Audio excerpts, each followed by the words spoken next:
Okay, so back again. Um, this little video, I just want to talk about how I lay out my training for the week. Reason I thought this would be a good idea is there may be people out there who train at home or whatever that, like me, don't have all day to be able to train, so they need to be able to fit it in with a specific amount of time. So that's what this video is going to be about. So across the week, obviously, I don't just lift. I do all my lifting at home. I do all my weight training, my strength training, bodybuilding work, whatever you want to call it, at home. I have all my equipment that I need to be able to do that at home, so I do it at home. Saying that, my setup is still very, very basic. So I always have a leg day where I will squat, and on that same day I will usually do some kind of posterior chain exercise, whether it be, it's usually a deadlift or some kind of deadlift variation. I can do Romanian deadlifts again now, pain free, so they're going to be coming back into the mix, as they don't tax my nervous system a little bit anywhere near as much as normal deadlifts do. But yeah, I'll have a squat day and on that day, like I just said, there'll be some kind of hip hinge movement. That's the term everyone likes to use now, but some kind of deadlift or deadlift variation, something to really tax my glute, hamstrings, lower back and everything else. So yeah, all the muscles down the back basically. I will have some kind of upper day, usually like a chest day, where I'll do chest, and usually I'll throw in upper back, or a couple of upper back exercises, lat exercises. It's something that I used to do when I was competing in powerlifting, as bench accessories. Used to throw in a lot of upper back work, with the philosophy that your back and your upper back especially is like your base for the bench. That's where you absorb and generate all your power from for the bench. So big base, big bench. So yeah, I just like to do that. Sometimes I'll superset, like, say for example, bench press. I'll superset with like a pull up or a lat pull down or something, or just go in between. It could be like a pullover or something like that. Just a couple of different exercises to get the upper back working as well, get the lats working, get that big nice wide sort of V taper sort of going on. And then usually I'll throw in maybe some kind of trap exercise, basically shrugs. I like shrugs. I started doing them religiously again the last couple of years, and I've noticed a lot of difference in the thickness on my, obviously, traps, but also my upper back. So yeah, definitely, if you're not shrugging, if you think, oh, you build enough traps when you're deadlifting heavy enough or doing farmers walks or whatever, do some shrugs. Believe me, you won't regret doing shrugs. So there's 2 days. I also do a day where I will do shoulders. I may throw in a tricep movement or so, but yeah, I was doing shoulders and chest, but it makes more sense to me now to do shoulders when on their own day, when they're fresh. Then I can really hit them and really, make them work. Especially as someone who, doing this whole professional wrestling thing now, obviously coming from a strongman background as well, pride myself on my overhead strength. So really pressing guys and stuff in the ring, or lifting heavy logs and dumbbells overhead, is something that I really enjoy doing and I want to be able to do. So making sure I can train shoulders efficiently is really, really important to me. I was doing arms on either the chest day or the shoulder day, but the last week, a couple of weeks or so, I've actually started doing arms on their own day, and this leads me to my next point for this video, which helps me spread things across the week. So I do arms on their own day now, and what that will look like is I'll pick an exercise like a dip, which pretty much works, all the whole tricep, and you're getting a little bit of chest involvement in there as well. You're getting obviously front delt recruitment in there as well.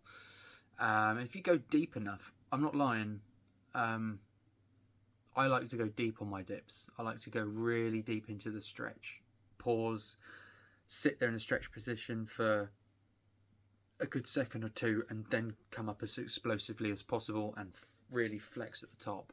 That's how I like to do dips. And if you go deep enough, you feel it in your upper back as well. So it really is a really great all over upper body developer. But yeah, so my arm day will literally be dips and something like a hammer curl for forearms and biceps. Some people talk about hammer curls not being really the best for bicep development, overall bicep development, but I've always done hammer curls. And if I do a load of hammer curls and my biceps are sore the next day, that's all the evidence I need to know that I have worked my biceps very well. So I know they're going to grow from that. And also hammer curls are great because they've got great carryover to your bench and everything, and your overhead pressing. So just packing that meat there on the arm, on the front part of the arm, is going to really help with stability over the bar and everything like this, and generating power out of the bottom position. So yeah, but that's like what my arm day looks like. I may throw in another movement here and there, but this is the point that I'm going to try and make on this video now. So what helps me, because I like to do loads of different things, okay? I don't just like to lift barbells and things like this. Like, I like, especially now that I know I can do it again post-injury, I like lifting Atlas stones. I like doing farmer's walks. I like carrying tombstones. I like lifting sandbags. I like doing all these things. But if I was to try and fit them all in it's like if I was trying to fit in Atlas stone loads or pickups or farmer's walks and stuff all on the same day that I would be squatting and deadlifting and stuff, especially if you think setup time as well, I'll be out there for hours and it's just not time efficient. So again, if I wanted to do all the chest exercises I want to do on one day, or all the shoulder work that I wanted to do on one day, or all the upper back exercises that I would want to do on one upper day, I'd be out there for hours and it wouldn't be time efficient. So what I do is I have my 3 to 4 main days. Okay, usually 3 main days. So legs,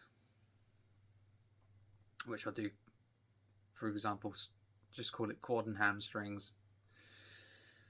I'll do chest and upper back, and then I'll do shoulders on their own day, maybe a little bit tricep, but mainly shoulders on their own day.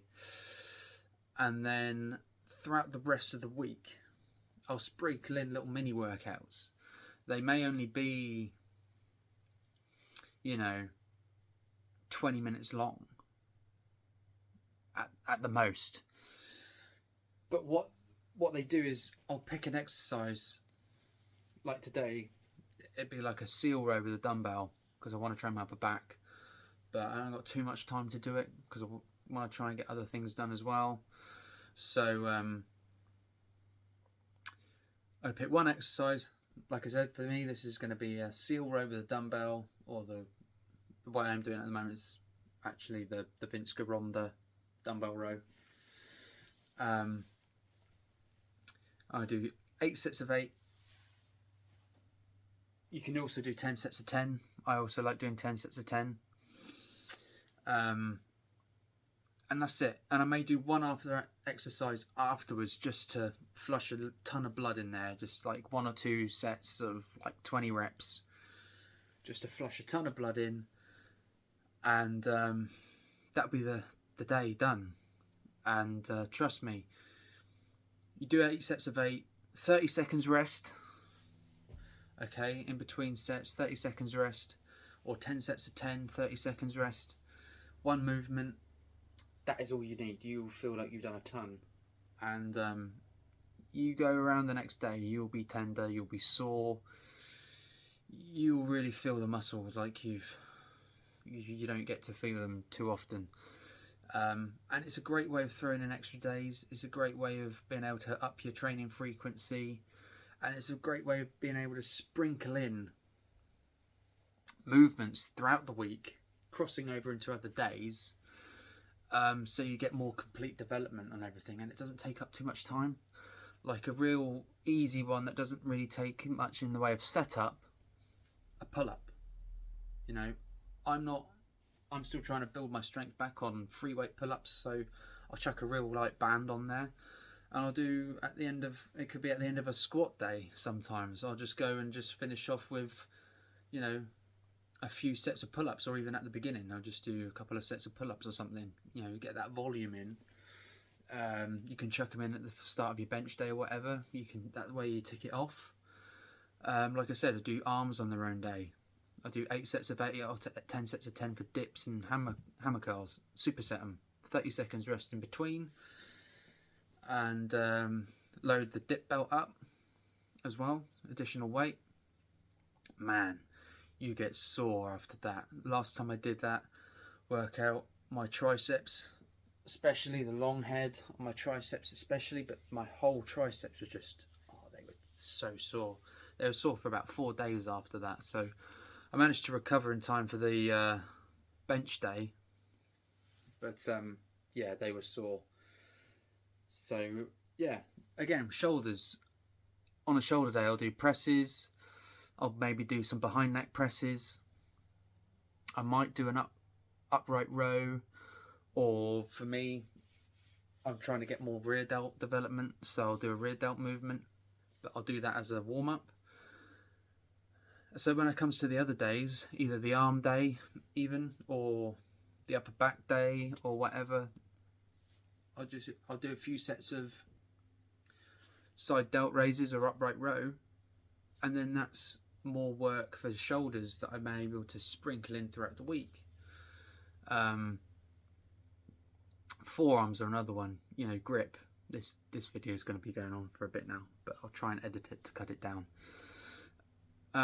Which I just said that out loud. I probably won't, but anyway. It's very easy to train your forearms throughout the week, especially if you don't feel like you have time to isolate them and really single them out and do loads of wrist curls, you know, after training. One of the pieces of equipment I've got, which you've probably seen in some videos before, is I have a fat grip pull down attachment. It's brilliant. It's 2-inch handles. Don't use straps. And that way I'm training my upper back, but I'm training my grip as well. And just doing things like using straps as little as possible. Like I'll use them on deadlifts when I'm training a little bit heavier or something like this, or shrugs when I'm trying to do really high reps, just so the grip isn't the limiting factor on those. But when it comes to like your back movement, like your dumbbell rowing, your barbell rowing, your pull downs and cable rows or whatever, hook up some fat grips when you can. Use fatter grip handles and stuff when you can. And also just don't use straps. You know, put that grip element into it and it'll work it. You get 2 birds with 1 stone. And yeah, so it's really, really easy to sprinkle in movements throughout the week to get that volume in, to get that complete development. Nothing lacks that way. You're not really missing anything. You can even throw a couple of sets of whatever exercise it might be at the start of your other days. That way you're ticking it off, you're prioritising it, you're not missing it out. It really doesn't take that much time up. And you'll be surprised the difference it makes. But if I'm really rushed for time and I want to hit my upper body, but I don't really want to be getting plates out and putting them away and stuff like this, I'll just go and do an absolute ton of dips. And this is what comes back to part of the reason why I put arms on their own day, is it's a good compound movement. It doesn't beat my elbows up like some other movements are starting to do now. It's got great carryover to my bench, great carryover to my overhead press, and you're going to be hitting your delts, your triceps, your chest. Like I said, if you go deep enough, your upper back, you really are going to build the whole body, upper body with the dip. It's a great movement. Just see how many. Even another way of doing it is set your timer on your phone, 10 minutes. Okay. Pick one compound exercise. The reason why I say compound exercise is because you do hit so many different areas with one movement. It's not just like doing a concentration curl for your bicep or anything like this. An inverted row, a dumbbell row or a seal row. It could be a barbell row, a pendlay row, whatever it might be. It could be a dip. Obviously, squats are one of the best movements for your legs. But if you're not wanting to get a barbell out and go all over the place with the barbell, you could do a walking lunge, although that'd be absolutely grim the next day. You could do a split squat. You could do, so many different things. If you're at a proper gym, obviously the world's your oyster at a proper gym. You've got loads of equipment to choose from.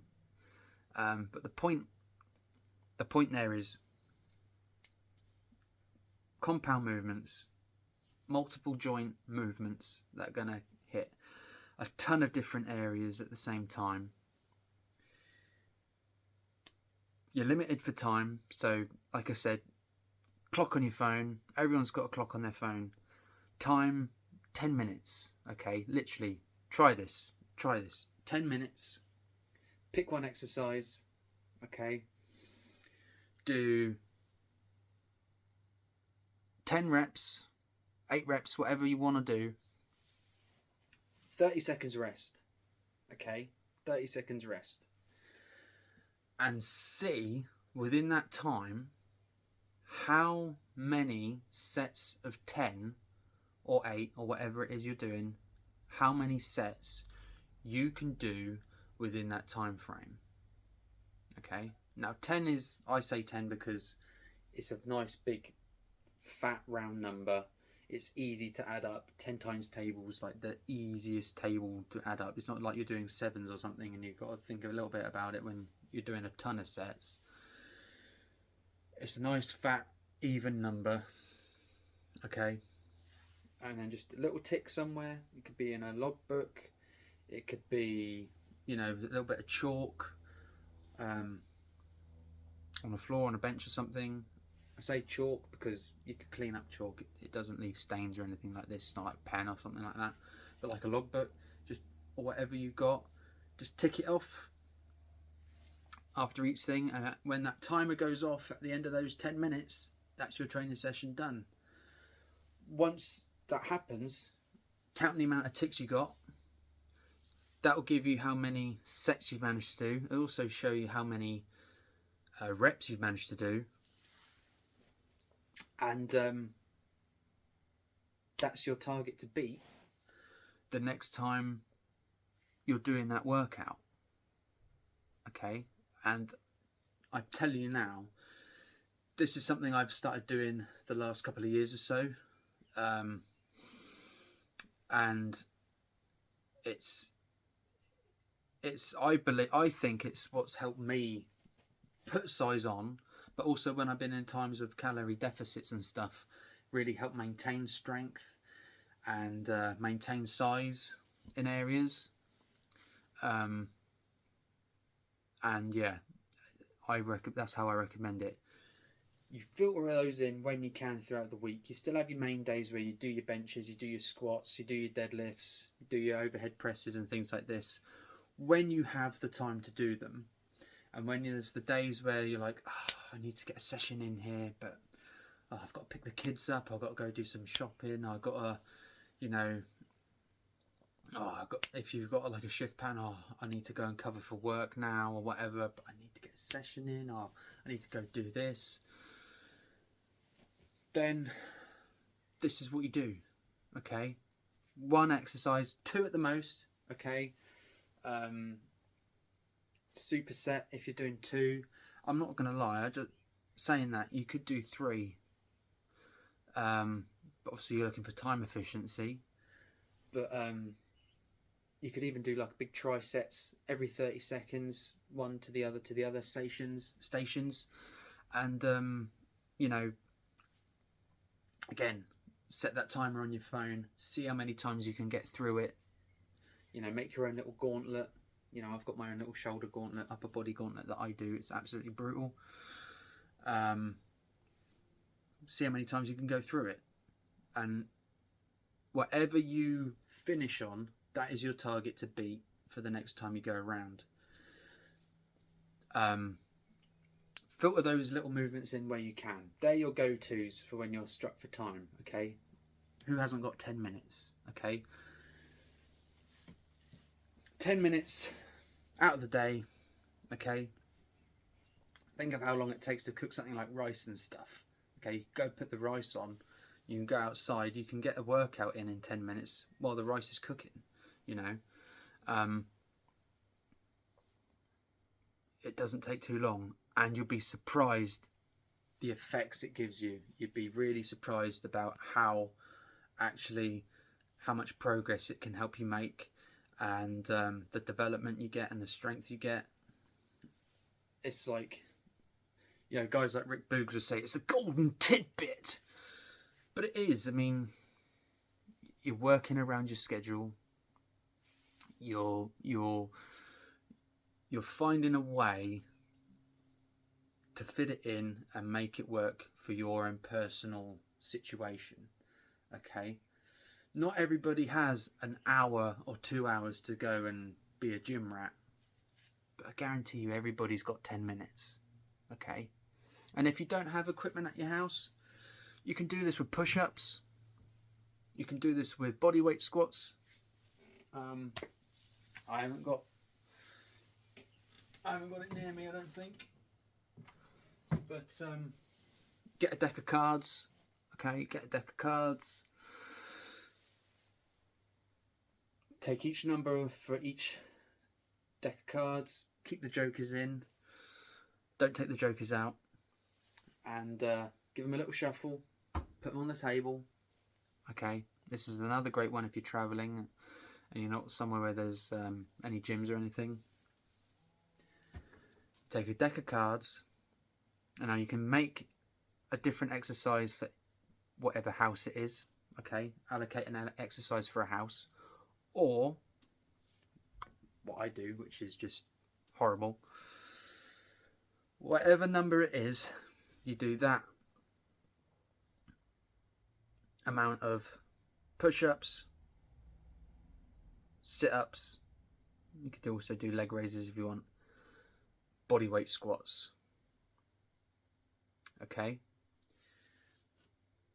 Now, royal houses, Jack, King, Queen, Ace, or Jack, King, Queen, they are always going to be 10, or no, sorry, 12.